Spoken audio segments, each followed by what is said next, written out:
యేసు రక్తమే జయం. పరిచర్య. Praise the lord.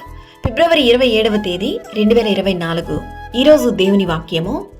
వారు నీతో యుద్ధము చేతురు గాని నిన్ను విడిపించుటకు నేను నీకు తోడై ఉన్నందున వారు నీపైని విజయము పొందజాలరు. ఇదే యెహోవా వాక్కు. ఇర్మియా గ్రంథము 1వ అధ్యాయం 19వ వాక్యము. యుద్ధ దినమునకు గుర్రములను ఆయత్తపరచుట కద్దు గాని రక్షణ యెహోవా ఆధీనము. నీకు విరోధముగా గుంపుగూడు వారు సిగ్గునొందుదురు.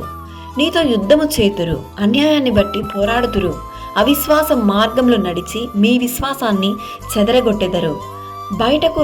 బయటకు రాలేనటువంటి సమస్యలలో మిమ్మల్ని త్రోయుటకు చూసినా నిన్ను విడిపించుటకును రక్షించుటకును దేవుడు నీకు తోడుగా ఉన్నాడు. నీ అవమానమునకు ప్రతిగా రెట్టింపు ఘనత నొందుదురు. నీ శత్రువులు నీ పైన విజయము పొందజాలరు. కావున ప్రతి విషయమునందు నిబ్బరము కలిగి ధైర్యముగా ఉండుము. దిగులు పడకుము, జడియకుము. నీవు నడుచు మార్గమంతటిలో నీ దేవుడైన యెహోవా నీకు తోడైయుండును. నీవు బ్రతుకు దినములన్నిటను ఏ మనుషుడును నీ ఎదుట నిలవలేక యుండును. నేను మోషేకు తోడయుండినట్లు నీకును తోడయుండును. సకల ఘనత మహిమ ప్రభావములు యేసయ్యకు మాత్రమే కలుగును కాక. ఆమేన్. God bless you.